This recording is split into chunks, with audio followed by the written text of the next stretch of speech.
8. I don't want to scare Rose when I get back, so I wait out by the shed and whistle a couple of times. When there's no response, I figure she's asleep and go through the back door into the kitchen. It's somehow darker inside. I grab the torch off the kitchen bench and, leaving it switched off, make my way to Rose's room. I almost trip on something big and soft on the floor. My heart jumps when I flick the torch on to find Rose lying across the doorway. She flinches with the light. There's spew on the floor, and her whole body, wrapped and twisted in a sheet, is wet. Rowdy slips past me and starts nuzzling into her, licking her face. She groans and tries to push herself up against the door frame. I help her to sit up. She breathes out heavily and wipes her hand across her face. "Rose, are you okay?" "No sign of Kaz." "No, not yet. Let's get you back into bed. I've got some food from Ray." "I've made a mess. Spewed everywhere." "That's okay. We'll put you in my bed, then I can clean up in here." She's too weak to argue, but she does ask me to turn off the torch. In the dark, she allows me to lift her up and unwind her body from the sheet. She's naked. I try to prop her against the wall, but her whole weight falls into me and I can feel her breasts and belly pushing against me. Her arms are around my neck, and I lift her off her feet and carry her down the hallway. She is so light. I can't work out whether she's lost weight since she got here, or if she was like that when she arrived. All I'm conscious of is her face pushed into my chest and her small gasps for air. I lower her onto my bed as carefully as I can and pull the covers over her. "We'll be okay, Finn, won't we?" she whispers. "Yeah, of course. But let me look at your hand again and change the bandage. And you need to have some more of the antibiotics." Heading back to the kitchen, I look into the other room. The stench is pretty gross and the bed is wet through. When I come back, Rose is drowsy, but she drinks the water with the tablets while I unwrap her wound. It's still inflamed and there's pus congealed along the line of the stitches.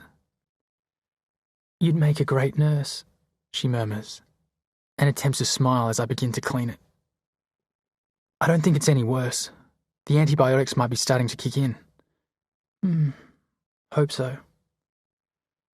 This is the last thing she says before she heaves a sigh and falls asleep.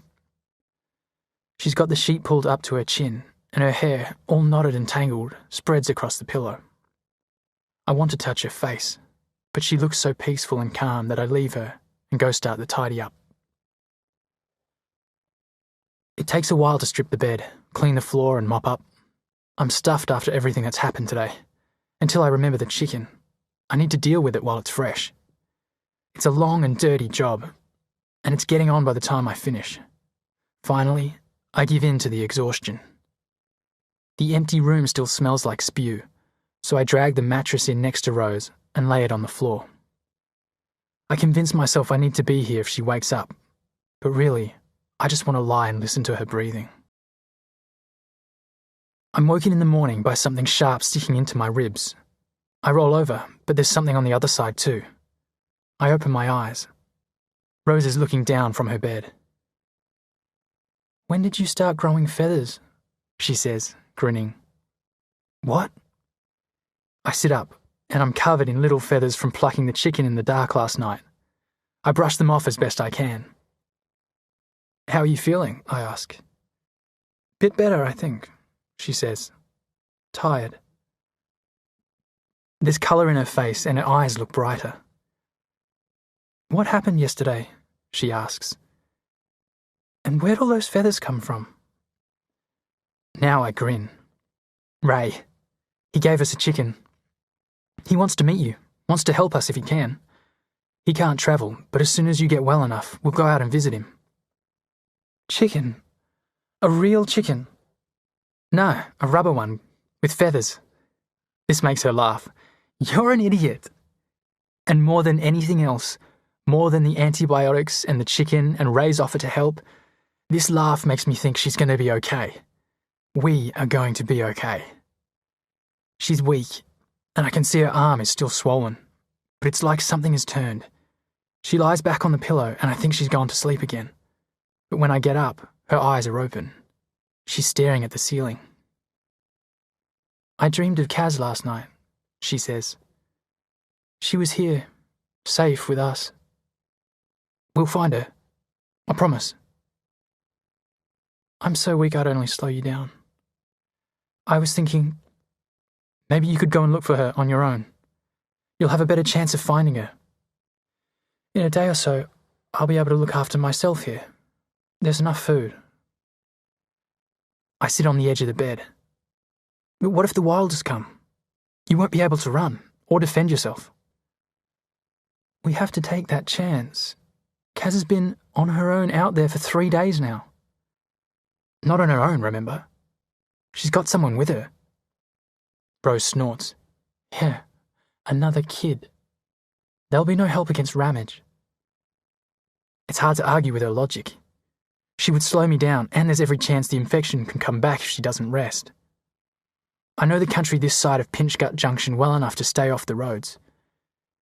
It worries me that I've only got a vague idea of where Kaz might be, but it's a chance I might just have to take. I could take some food from here and hunt along the way. There's something else, Finn. There's a quiver in her voice now. I'm more pregnant than I look. About 6 months, I reckon. Maybe more. Does Kaz know? Yeah, Rose says, quietly. I had to tell someone. She'll be worried sick. I walk out into the kitchen. This plan seems to make sense, though I need to work it through in my mind. Rose will have to look after herself while I'm gone. Well, what's the alternative? It could take another couple of weeks for her to be well enough to travel, and that's another couple of weeks further into her pregnancy. She's only going to get slower, and there's always the possibility of harming the baby. Or worse, both of us being caught by Ramage and his men. Maybe I can draw Rose a map to Ray's place, and if I'm not back in a week, she could go out there on her own. All of this is streaming through my head as I cut the chicken into pieces and put it into a big pot with the last of the onion and garlic, along with a couple of Ray's carrots and potatoes. I'd prefer to roast it all.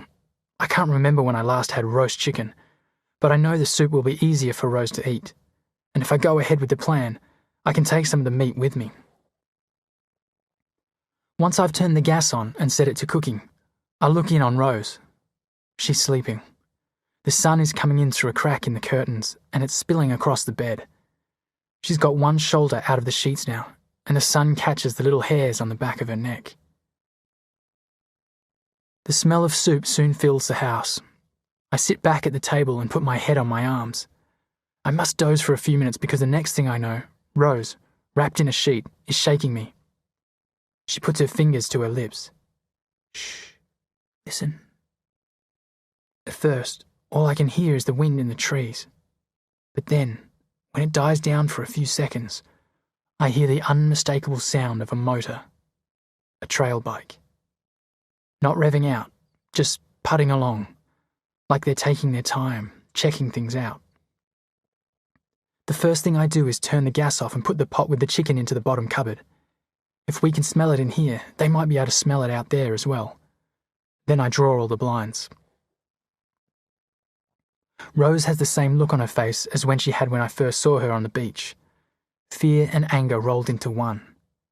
She pulls me down onto the floor, then huddles against me. Rowdy gets up and growls, his tail and ears standing to attention. I motion him over to us, and we hold onto him like a life jacket in the ocean. We can hear voices, but they're not close yet, maybe 20 meters away, which would put them out by the front gate. I know they won't be able to see our place. There's a screen of tea tree across what used to be the access track from the road to our house at the back of the block. After a few minutes, they move off down the street towards the river, the putt-putt of the trail bike dropping out of earshot. I decide to go and check things out. I scout through the yards of the houses lower down the street and find a spot where I can get a view close to the river. The trail bike has gone ahead of the pack, about 5 wilders I can count from here, to what looks like a makeshift camp on the riverbank. Smoke rises from a fire and furniture that must have been pulled out of nearby houses is arranged around it. The men wander across the main road and they all huddle around the fire. Back in the house, Rose is still sitting on the kitchen floor. What's happening? They're camping down on the riverbank.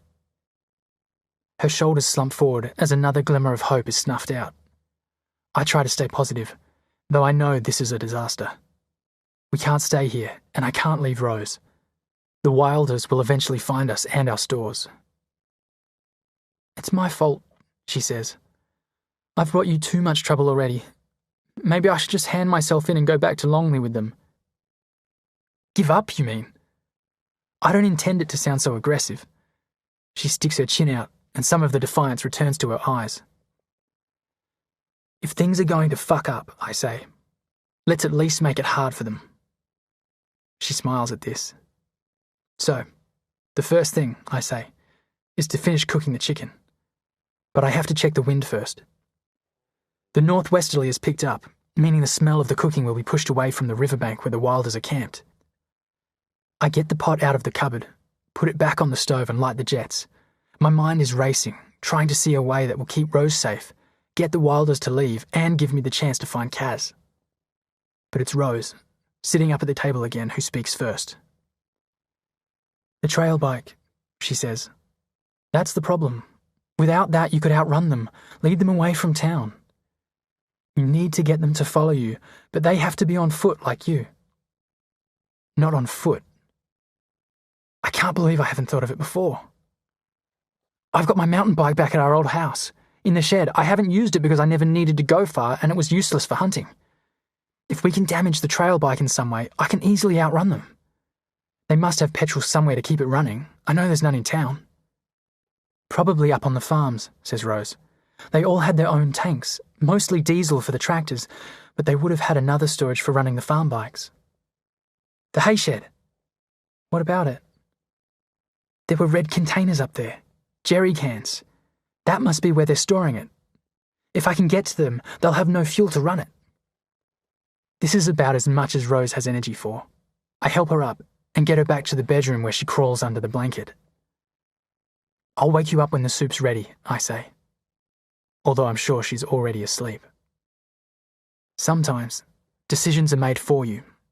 All you have to do is find the best way forward, and right now that's the least dangerous way of dealing with a dangerous situation.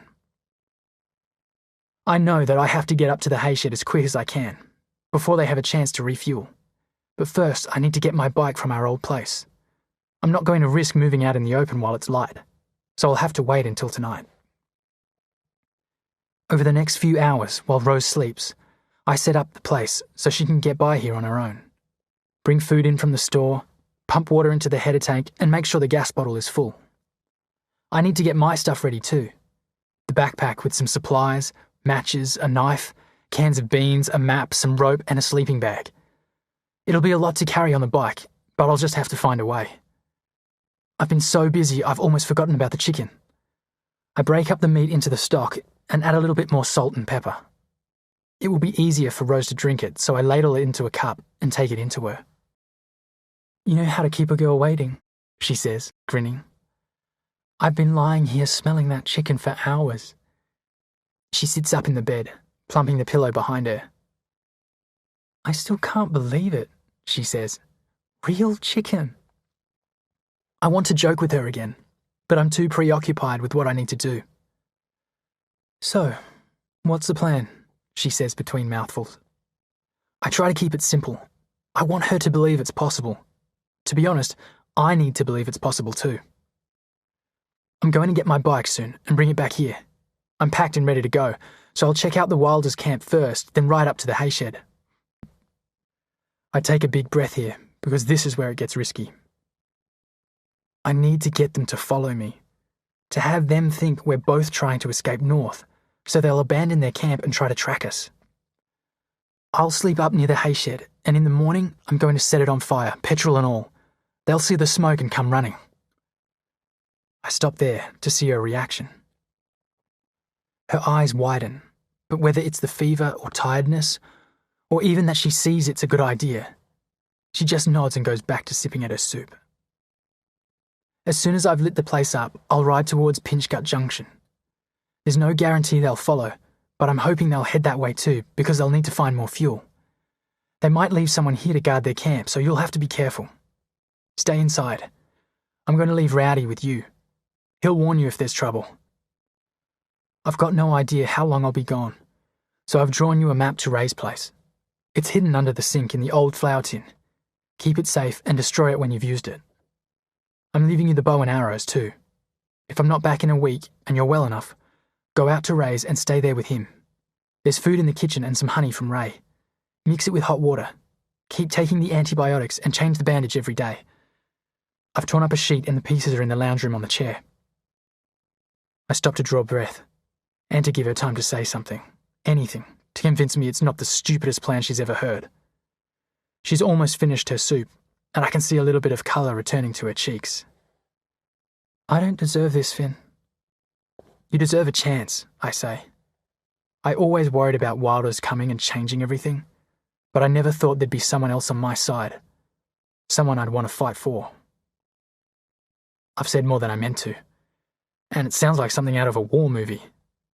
But she sits back against the pillow and looks straight at me. The afternoon is fading, and the light in the room is dropping away. She slides to the side of the bed and pats the blanket for me to sit next to her. Stay with me for a few minutes, she says, until it gets dark, until you have to go. I prop myself against the bedhead, and we sit there with just our shoulders touching. I can feel the warmth of her through my shirt. What was it like for you, Finn, when your parents died? This isn't what I was expecting. I thought she'd want to hear more about the plan, how I'd go about finding Kaz, outrunning the Wilders, the danger of it all. When Dad died, I say at last, I still had Mum, and I felt like I'd be safe. I didn't realise how hard it must have been for her. We had no support in the town. It was dog-eat-dog by then. So we just threw ourselves into surviving, neither of us owning up to the big hole Dad had left in our lives. But when I lost Mum too, it was like time stopped. Even the simplest things were hard, like breathing. For weeks after that, it was as though the world had tipped a little bit and everything was out of balance. I stumbled around trying to do things I'd been doing for years, but I just couldn't find a way through them. I guess I gave up. But you made it through. It was Ray. Just having that contact with someone again, someone to talk to. Funniest thing? What? The whole time, he never said anything about the way I talk. Growly. She nudges me then, just being playful, and I nudge her back. You're still a bit hard to understand, dog boy, but I'm getting used to it. The lights dropped away altogether now, and we sit in the dark of the room. I'm almost drifting off to sleep myself when she nudges me again. Hey, she says. You awake? Yep, just. I think your plan might work. Then, quietly in the dark, I feel her moving closer to me. She nuzzles into my neck. After a couple of minutes, I feel a slight tremor go through her body and she sits up. Feel this, she says, excited. She presses my hand against her belly, but I don't feel anything. Wait, she says. And then there it is, kicking. The baby. Everything tonight is fizzing and cartwheeling. It's like there's too much to take in. Everything has been happening slowly for 2 years, and now it's like time is moving twice as fast, spinning and sliding out of control. I'm struggling to keep up. I can't do this on my own, Finn, she says. You have to come back safely, okay? And you have to bring Kaz. She lies back down with her head against my chest. We sit like this for ages until she pulls away. You won't save the world sitting here, dog boy, she says. It's just us I'm trying to save. The world can look after itself. I slide off the bed and make my way back to the kitchen. She calls from her room. Hey, any more of that soup going? After I've fetched her another cup of soup, I'm out the back door, careful to make sure Rowdy doesn't slip through and follow me. I keep to the shadows and make my way down the street towards the river to check on the Wilders. I can see the glow of their campfire before I'm halfway there. Edging closer, I make out the shapes of 6 men, standing around the fire with their hands held out to the flames. To the left of them, the light dances off the metal of the trail bike. I'm pretty sure they are all there, so I head back up the street and walk parallel to the main road until I get to the bridge. Just as I'm about to break cover, I notice a shape sitting with its back to the railings midway across. They're guarding the bridge. Fuck, I breathe. I should have expected this. It means I have to go further upriver to the footbridge. I back away and follow the trail along the bank to the old kids' playground with its rusted swings and the seesaw angling into the sky. They built the footbridge when I was about 10 to encourage more kids to walk to school from this side of town. In summer, we dived off it into the muddy water, knowing exactly where it was deep enough. I check it out in the moonlight for a good 10 minutes before I make a move. There's no sign of it being watched, so I cross quickly. From here, I run up the hill and cut through the back lane that leads to our old house. For that first year after Mum died, I used to come back here now and then to visit Dad's grave, but the memories became too much to cope with. Haunting. The door to the shed is rusty on its hinges. Dad would never have allowed that to happen. When I force it open and pull the torch from my back pocket, it's like everything inside has been frozen in time, with only a few cobwebs to show how long it's been since anyone came in here. My mountain bike is where I left it, wedged in behind the fold-away table tennis table. I'm pretty sure there are no punctures since the tyres aren't fully flat. Shining the torch around sends a stab of pain right through me. Dad was a stickler for keeping the shed neat and tidy, and the whole side wall is marked with the outlines of saws and hammers and chisels and screwdrivers. None of the actual tools are left. They were stolen early on. But the outlines are like their ghosts, as though someone has been using them on a building project and forgotten to put them back. The sight of the empty wall hits me harder than I can put into words. It's about Dad and me and everything we had before the virus. I find the pump on the floor. With the tyres holding air, I rustle around under the bench and find an old oil can. One of those ones with a small plunger for your finger and a long nozzle. It's perfect for oiling the chain and gears. Then I wheel the bike into the yard and scooter out onto the road. Riding the bike again feels good. I realise I haven't moved this fast for ages. Maybe surfing on a big day, but not on land. In a couple of minutes, I'm back over the footbridge and following the river track. I slow down to check the sentry on the road bridge, then turn further inland to wind my way back home. I'm barely in the back door when I hear Rose call me. I flick on the torch and see she's sitting up, the empty soup cup on the bedside table. "I've thought of something," she says. She's got the leather strap with the ring attached, wound around her fingers. "Take this. Kaz will recognise it. It will help her to trust you when you find her." She loops it over my head, then puts her hand over the ring and pushes the cool metal into my chest. Out in the kitchen, I put the backpack on to check its weight, then ease it off onto the table. Rowdy gets up and starts leaping against the back door. I bend down and cup his face in my hands. "Sorry, old boy. You have to stay here and look after Rose. She needs you." Then I go back to say goodbye to Rose. "Don't turn on the torch," she says as I stand in the doorway. So I have to try to picture her sitting there, the blanket hugged up around her chest and her hair falling over her face. It seems there's nothing to say that we haven't already said, and I listen to the silence. "Go," she says. And without a word, I turn back down the hallway, through the kitchen, and out into the yard. I pull the backpack on, get on my bike, and ride out onto the street.